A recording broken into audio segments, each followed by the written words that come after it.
Policiais da delegacia anti-sequestro da região localizaram a mãe do bebê encontrado morto em um saco de lixo na Praia Grande. Segundo informações da Polícia Civil, a mulher, que tem outros 4 filhos, disse que a menina nasceu morta e, por este motivo, teria descartado a criança no lixo. Como o corpo apresenta avançado estado de decomposição, a análise demandará mais tempo. A ocultação do cadáver já configura crime, com reclusão de até 3 anos. O bebê estava dentro de um saco de lixo. Foi localizado pelos próprios coletores na rua Atibaia, no bairro Jardim Imperador. A mulher está solta porque não foi caracterizado o flagrante. Prestou esclarecimentos e foi liberada.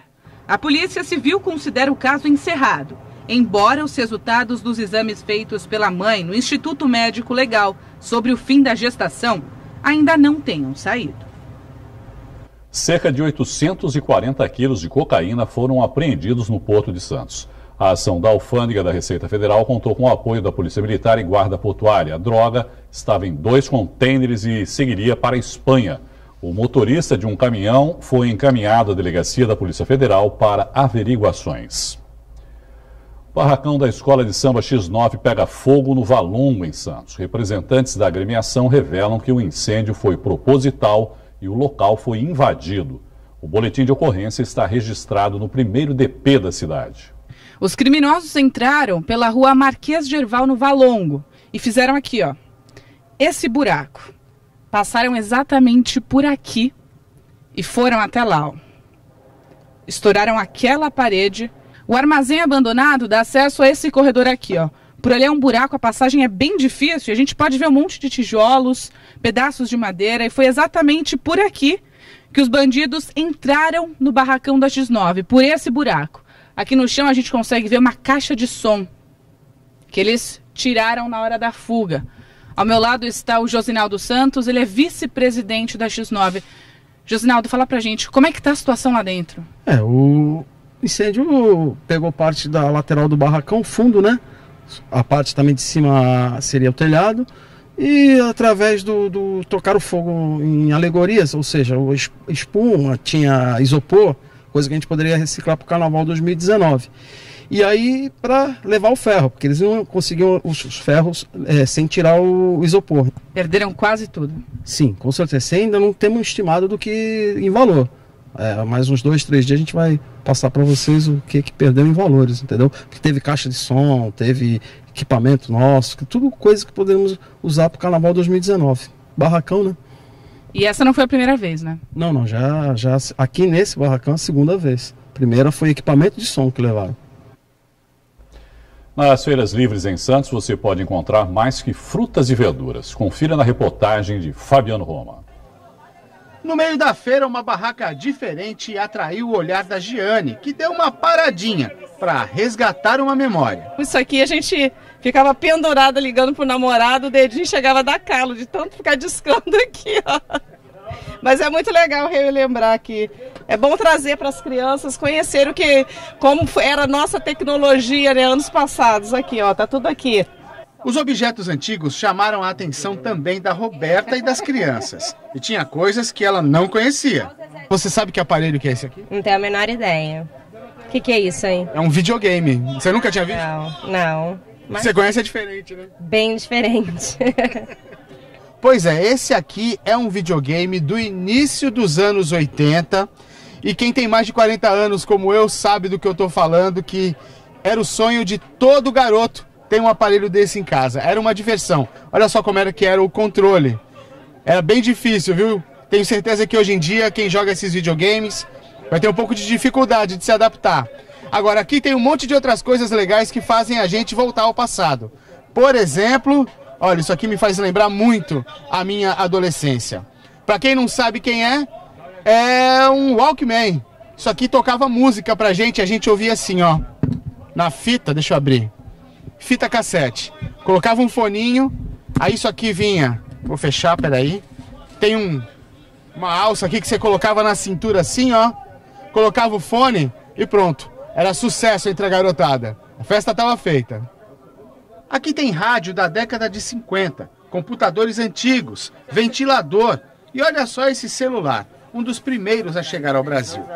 Todos esses objetos iriam parar no lixo, mas foram recolhidos e fazem parte do acervo da Fundação Setaporte, que tem um projeto de reciclagem de eletrônicos.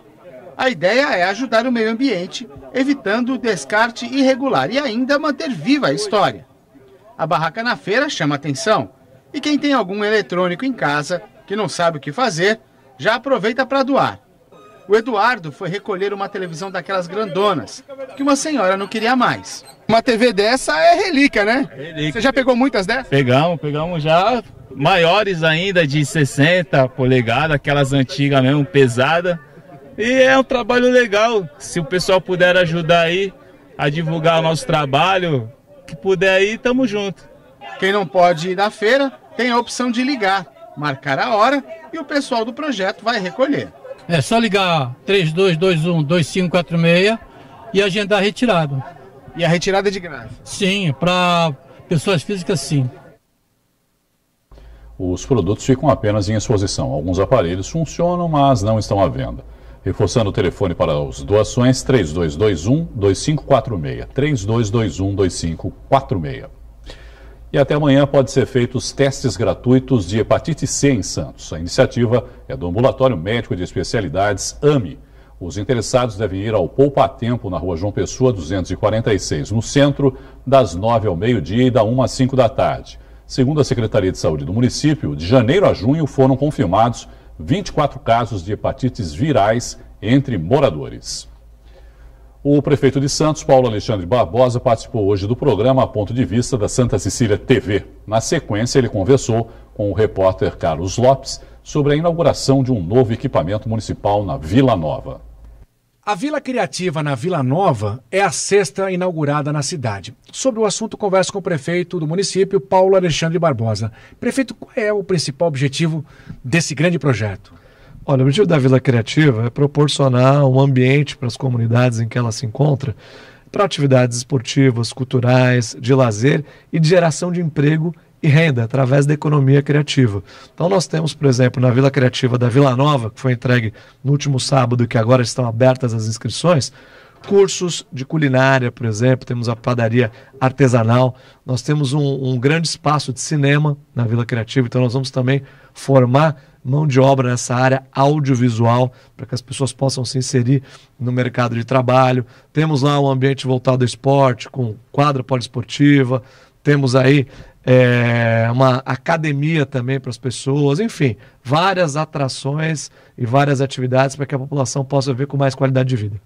Isso acaba até ajudando no contraturno escolar da criançada também, né? Com certeza, atividades complementares para as crianças que estão em idade escolar, mas atende todas as faixas etárias, viu, Calão? Porque nós temos aí jovens, idosos, o rol de atividades, ele é muito amplo, né? A própria padaria artesanal, nós temos aí o cinema, enfim, são várias atividades para que nós possamos atender todas as faixas etárias e numa área de vulnerabilidade social, que é a região do mercado, aquela região central. Então vai ser, eu diria, um equipamento muito importante para mudar a vida das pessoas que vivem ali no entorno. Onde funcionam as demais vilas criativas de Santos? Nós temos nos morros, na zona noroeste, na própria região central, ali atrás do mercado municipal, nós temos mais uma. São espalhadas aí por toda a cidade e a próxima a ser entregue, que vai acontecer agora no mês de agosto, vai ser ali no Morro da Penha, né? É a próxima, nós estamos finalizando a obra, terminando de equipar, em agosto ela vai ser entregue à população. Em que foi inspirado esse projeto? É um compromisso seu de campanha, né? Exatamente, a economia criativa é um segmento da economia que mais gera emprego no mundo hoje. O que é arte, design, moda, e é o emprego e a renda gerada através do talento do ser humano, da pessoa. E essas vilas criativas, elas têm qual objetivo? Potencializar esses talentos, né? Dar oportunidade a quem tem talento, demonstrar e transformar isso em renda e também em emprego. Então as vilas criativas dispõem dessa estrutura de capacitação, além das atrações culturais, além das atividades esportivas, para integrar as comunidades, para que as comunidades possam se apropriar desses espaços. Via de regra, elas são instaladas e construídas em espaços com maior vulnerabilidade social, justamente para atender essa demanda da população. Já há ideia de quantas pessoas estão sendo beneficiadas com essas 6 vilas criativas? Olha, nessa Vila Criativa da Vila Nova, nós temos 300 vagas que estão sendo abertas e somados os atendimentos nas mais de 6 unidades, nós temos aí mais de 3 mil pessoas sendo atendidas regularmente nas nossas vilas criativas. Por dia. Exatamente, todos os dias. Prefeito, agora com relação a esse projeto, essa proposta de economia criativa, que inclusive foi tema de assunto numa reunião da Unesco. Santos quer trazer um evento para cá que vai abordar esse tema, é isso? Santos faz parte de uma rede de cidades criativas, a rede mais importante do mundo, que é uma rede organizada pela Organização das Nações Unidas, através da Unesco, e essa rede tem por objetivo justamente compartilhar as boas práticas de economia criativa no mundo. Santos foi escolhida para fazer parte dessa rede e nós temos a intenção de sediar o encontro anual que é feito com todas as cidades. São 180 cidades no mundo inteiro, de todos os continentes. Nós queremos trazer esse evento para Santos em 2020, apresentamos a candidatura da cidade e estamos lutando para que isso possa acontecer. Isso vai contribuir para o turismo também, porque nós vamos trazer vários turistas. Santos for a cidade escolhida, isso vai também potencializar o turismo na cidade. A cidade está pronta para receber tanta gente? Sem dúvida, Santos teve um papel muito importante na Copa do Mundo de 2014, recebemos o México, a Costa Rica, 2 seleções importantes, nas Olimpíadas foram mais de 10 delegações, estamos totalmente preparados para realizar grandes eventos internacionais e divulgar Santos para o mundo. Obrigado, prefeito. As inscrições para a Vila Criativa na Vila Nova devem ser feitas na Praça Rui Ribeiro Couto, sem número, das 9 ao meio-dia e das 2 às 6 da tarde, de segunda a sexta-feira. Carlos Lopes para Santa Cecília TV. O presidente da GE para a América Latina, Dáurio Speranzini Júnior, e outras 21 pessoas suspeitas de envolvimento em fraudes na saúde foram presos pela Polícia Federal. No Brasil, em um minuto, você vê esse e outros assuntos. A Polícia Federal deflagrou hoje a Operação Ressonância. O objetivo é investigar contratos na área da saúde entre o governo do estado do Rio de Janeiro e o Instituto Nacional de Traumatologia e Ortopedia, na administração do ex-governador Sérgio Cabral. A PF cumpriu mandados de prisões preventiva e temporária, além de busca e apreensão. O Ministério Público Federal pediu que o Tribunal Regional Federal da 4ª Região mantenha a decisão de não enviar o recurso extraordinário da defesa do ex-presidente Lula ao Supremo Tribunal Federal. Segundo o MPF, não há violações à Constituição na decisão do tribunal, que condenou o ex-presidente a 12 anos e 1 mês de prisão. A produção da indústria brasileira caiu quase 11% no mês de maio em comparação com abril. A informação é do Instituto Brasileiro de Geografia e Estatística, IBGE. O motivo do recuo foi a greve dos caminhoneiros, que durou 11 dias e afetou vários setores. O fim da contribuição sindical obrigatória, decidido por 6 votos a 3 no Supremo Tribunal Federal, ainda provoca discussão no país. Esse é um dos assuntos da nossa entrevista com o advogado previdenciário Sérgio Pardal, professor da Unisanta. Sérgio, boa noite, obrigado, viu, por participar. Olha, é sempre um prazer participar, em especial na TV Santa Cecília, né? Muito obrigado. Na sua opinião, professor, qual foi o principal objetivo dessa medida? Bom, o que está acontecendo no geral? Em primeiro lugar, nós temos um regime de arbítrio no momento, não temos um Estado de direito pleno. Então a coisa está muito complexa, não é? Nós que atuamos no Poder Judiciário sabemos muito bem as dificuldades que está se passando. Bom, há uma pressão muito grande contra os sindicatos, e aí é bom tomar cuidado com o que se fala. Ah, o sindicato é pelego, outro isso, outro aquilo. Sindicato é o instrumento de luta dos trabalhadores. Se ele está mal, faça ficar bom, mas não dá para abrir mão dele. E aí o que aconteceu? Há uma grande bagunça acontecendo, por exemplo, o que é a contribuição sindical obrigatória? Vamos falar de verdade? Era aquele imposto sindical que tinha na CLT, que correspondia a 1 dia de salário no mês de março. Isso acabou mesmo e tinha que acabar. Isso sim era fomentador de peleguismo. Agora, a contribuição sindical que se define na Assembleia, e vejam, é a Assembleia que vai definir o rol de reivindicações, é a Assembleia da campanha salarial, é a Assembleia que você tem que participar para efetivamente saber o que está fazendo. Então, eu entendo que aquilo que se define na Assembleia, aí é obrigatório para todo mundo. E aí os caras dizem, mas quem não é associado? Peraí. Era mais justo o associado não ter que contribuir do que não associado, por uma questão simples. Ainda temos no Brasil o conceito de unicidade sindical, ou seja, o sindicato naquele município, aquela categoria, é representativo de todos, inclusive dos não associados. Então eu digo, O sujeito que não quer contribuir, se por um acaso ele ganhar, vamos dizer, uns 15% de aumento real, ele abre mão do aumento real para não fazer a contribuição sindical? Claro que não. Então, essa é a grande discussão do momento. Os sindicatos chegaram a discutir exatamente isso, mas tem como viabilizar isso, professor? Mas Quer isso dizer, sempre porque, por aconteceu. exemplo, o que é decidido em assembleia da categoria, por exemplo, vamos cobrar um dia de salário, como era o imposto. O que for decidido na assembleia. Normalmente é um percentual do Isso é válido. Essa decisão em assembleia é válida ou isso também é questionável? Eu entendo que é válido, mas a grande massa está achando, em especial o mau patrão, está achando que a decisão do Supremo Tribunal é que não pode mais ser obrigatória em caso nenhum. Mesmo que seja decidido em assembleia da categoria? Eu entendo que não pode, eu entendo que a decisão da Assembleia da categoria... Sim, não, no meu modo de entender, eu acho que a Assembleia da categoria é soberana em relação a isso. O que seria a decisão? Assembleia da categoria. E aí a categoria inteira, que vai ter todos os benefícios que se conquiste naquela campanha salarial, a categoria inteira tem que participar também da contribuição. Olha, eu diria até que é uma contraprestação. Eu tenho o sindicato trabalhando para mim na campanha salarial com toda a sua força, evidentemente, eu tenho que pagar por isso, até para o sindicato ter a sua estrutura. Para o sindicato ter o seu advogado, para o sindicato ter jornalista, para o sindicato ter economistas e poder efetivamente ir para o enfrentamento onde precisa e para a negociação onde é possível. Agora, é preciso ficar claro também o seguinte, essa contribuição que era obrigatória, uma parte ficava com o governo e outra parte ia para as categorias. E algumas categorias, inclusive, devolviam essa parte para os funcionários que haviam sido descontados. É porque havia uma grande discussão. Veja, há várias correntes sindicais no Brasil, que é muito bom democraticamente, e algumas correntes sindicais entendiam que a saída correta era a devolução daquele dia, porque isso era um imposto. Descontado que o governo ficou para ele, né, na verdade. Que não tinha como, né? Agora, essa parte do governo ficava. Isso tinha que acabar de qualquer jeito. De outra forma, Irineu, veja bem, nós temos federação, nós temos confederação, nós temos centrais sindicais, e tudo isso é preciso manter a estrutura. Veja, eu trabalho em 10 sindicatos. É preciso manter a estrutura do sindicato na luta dos trabalhadores. A discussão agora é o que representa a tal da facultatividade. Não, é facultativo. Facultativo em que nível?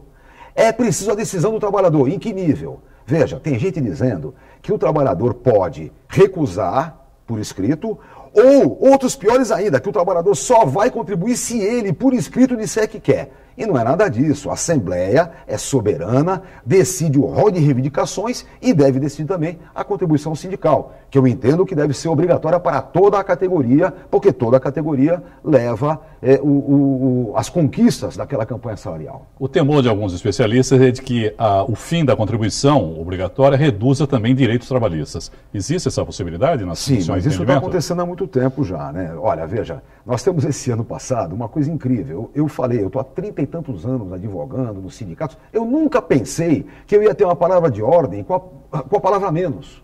Nenhum direito a menos é a palavra de ordem. Veja, nós sempre quisemos alguma coisa a mais. Agora é nenhum direito a menos. Essa é a discussão que está hoje aí. Ou seja, essa reforma trabalhista que aconteceu é horrorosa, as condições que o Brasil está fazendo no campo econômico vão custar muito caro. Tem algumas pessoas que não estão entendendo bem qual é a pressão que se faz hoje no campo sindical. Veja, o sindicato não é, como pensam alguns de esquerda ou de direita, um instrumento revolucionário, coisa nenhuma. O sindicato é um instrumento de luta dentro do capitalismo. É para isso que ele serve. Ele faz a defesa dos trabalhadores na sua relação direta com o capital. Como os patrões têm sindicato também, né? E que também é um absurdo. As pessoas esquecem, né, que tem o patronal e o do trabalhador. E só o Brasil tem sindicato patronal. Nos outros lugares, os patrões se organizam de várias formas, como aqui também. Aqui você tem as organizações das indústrias, você tem as organizações de indústrias metalúrgicas, são organizações. E, evidentemente, nós que atuamos em sindicato, preferiríamos muito que as campanhas fossem amplas. Ou seja, que eu fizesse uma campanha metalúrgica para todos os metalúrgicos do Brasil. Isso não vai acontecer nunca, mas a relação é essa. O que eles estão fazendo hoje é a depauperação, é reduzir as condições dos sindicatos na defesa dos seus trabalhadores. E isso a gente vai ter que resistir. Cabe algum recurso dessa decisão ainda do STF? Ainda cabe recurso, mas a grande discussão não é bem essa. A grande discussão é a seguinte, a decisão do Supremo, que fala da impossibilidade da contribuição obrigatória reflete-se ou não na contribuição sindical definida em assembleia. Eu defendo que não, ele não também. E muita gente vai discutir essa questão ainda. Então, a discussão hoje é essa, a ideia da facultatividade, a ideia de que o trabalhador precisa dizer que quer contribuir. Isso se define em assembleia ou não? Eu defendo que sim, e vamos ver o que vai dar. A CLT diz alguma coisa a respeito de contribuição sindical? Não, a CLT só falava do imposto sindical. Esse sim foi retirado e é justo. O imposto sindical era formador de peleguismo. Esse sim tem que ser retirado. Agora, o que define a Assembleia, nós temos que lutar para poder a estrutura sindical ser mantida. Alguns sindicatos acreditam que o não recebimento desse imposto vai acabar desaparecendo com alguns sindicatos representativos. Mas, por outro lado, também pergunto para você, não houve uma grande proliferação de sindicatos no país? Então, o que aconteceu é que houve uma grande discussão sobre a ideia da unicidade. Houve uma proliferação porque pintaram sindicatozinhos de todo tipo, né? Então você tem o sindicato dos trabalhadores em Y, o sindicato dos trabalhadores em Z, quando é tudo a mesma coisa. Isso é complicado. Que nem, por exemplo, no Porto de Santos acaba acontecendo um pouco isso, não é? No Porto já é antes, né? Sim, mesmo que seja antes, porque aí não há uma diluição também na hora de você tentar defender os interesses da categoria, porque aí negocia com o conferente, negocia com não sei o quê, negocia, quando a categoria como um todo é uma só, é portuário. Aqui no campo do Porto, antes a situação era um pouco diferente. Nós tínhamos os codespianos, que era a administração portuária, e operários portuários, lembra? Que foram, na verdade, avulsizados, viraram avulsos. E você tinha os trabalhadores a bordo, que aí eram estivadores, conferentes, aquelas coisas todas. E a discussão se fazia muito no todo. Então, evidentemente, a melhor coisa teria sido a unificação. Veja, aquele pessoal dos trabalhadores, como é que chama? Trabalhadores de bloco, já ouviu falar? Sim. Trabalhadores de bloco, eles chamam de bloco porque são contratados em bloco. Eles são, na verdade, estivadores. Deveriam estar dentro do sindicato dos estivadores. E já houve discussão sobre isso. Eu brinco bastante, eu digo, sabe por que são 14 sindicatos no Porto? Porque num sindicato só não caberia 14 presidentes. É por isso que tem tanto sindicato assim. Mas voltando à pergunta que eu tinha feito antes para você, Sim. quer dizer, existe essa possibilidade de que desapareçam alguns sindicatos e não consigam sobreviver justamente pela falta Existe, mas por várias razões, não só por isso, não só essa questão. Veja, evidentemente o sindicato que é mais fortalecido tem muitos associados. Você pega, por exemplo, petroleiros, que têm garantia de emprego, que são estáveis, a relação é diferente. Agora, pega, por exemplo, o meu sindicato mais antigo, o Sindicato dos Metalúrgicos, eu trabalho lá há 28 anos já. Imagina o que era com a Cosipa, quando tínhamos lá uma mixaria, 12 mil trabalhadores na Cosipa. Hoje são 600. Então, essas coisas também são gravosas para o sindicato. Então, não é só a contribuição.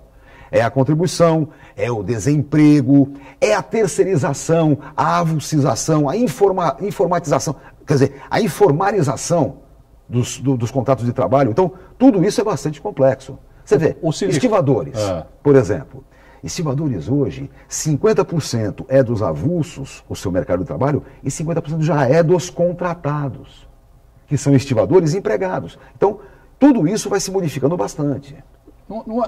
Você não acha que é necessário, por exemplo, um processo de melhorar a informação dos sindicatos em relação aos seus representados? Porque o que eu mais ouço, por exemplo, e agora falando da minha categoria específica, é assim, o sindicato não faz nada. Né? O sindicato não faz nada. O sindicato nunca faz nada, quer dizer, sempre sobra para o sindicato. E não é preciso melhorar essa comunicação com quem a categoria representa e também tentar fazer um processo de convencimento de que é importante ser associado do sindicato? Olha, né, o que eu digo sempre, nos sindicatos em que eu atuo, eu sempre falo isso. Em primeiro lugar, campanha de sindicalização tem que ser grande. Essa é a primeira questão, campanha de sindicalização. Em segundo lugar, é preciso que o sindicato consiga aprimorar a sua assistência, aprimorar a sua condição de trabalho. E isso tem que ter jornalista, tem que ter fotógrafo, tem que ter comunicação, tem que ter esse trabalho de comunicação. Estrutura. Isso é de suma importância. Agora, a cada momento que o sindicato tem um problema financeiro maior, é claro que fica difícil. E veja, aqui em Santos, rapaz, nós temos uma história de movimento sindical que é algo do outro mundo. Sabe, o movimento sindical em Santos é efetivamente histórico, muito antes do ABC. E hoje fica essa situação tão difícil, né? Só para encerrar, que a gente está em cima da hora e não perdendo a oportunidade da sua presença aqui, Padal, reforma da Previdência. Você acredita que ainda o Temer apresente de novo essa reforma? Ele aventou essa possibilidade agora no segundo semestre. Mas me parece que é uma coisa para o próximo ou próxima presidenta da República. Olha, o que acontece é o seguinte. Em primeiro lugar, é sempre bom lembrar que já houve duas reformas bem grandes, 98 e 2003. Ou seja, hoje não é a reforma que efetivamente tem razão com relação ao rombo da Previdência. Isso é mentira, são grandes mentiras. E o que acontece de verdade é que o Temer tem compromissos com o capital financeiro internacional. Então, por isso ele bancou com tanta vontade a ideia da reforma. Não teve força, sabe que não terá e sabe que não vai fazer nada sobre o assunto. O novo presidente vai depender das eleições desse ano. Sim. Vai depender de quem se elege presidente. De verdade mesmo, não é necessário qualquer reforma constitucional, a não ser que se queira trabalhar o custeio. O custeio sim é importante. Por exemplo, é preciso que a Constituição diga que qualquer devedor à Previdência não faz negócios com o Estado. E não o que está hoje. Então, essas coisas é que são efetivamente importantes. O resto hoje é botar para frente a condição que está, com a legislação que está e fazer funcionar. Professor Sérgio Badal, muito obrigado, viu, mais uma vez pela entrevista e uma boa noite. Boa noite para você. Obrigado. A edição de hoje termina aqui no Santa Portal. Você encontra mais notícias de Santos e região. Uma boa noite para você e até amanhã. Tchau.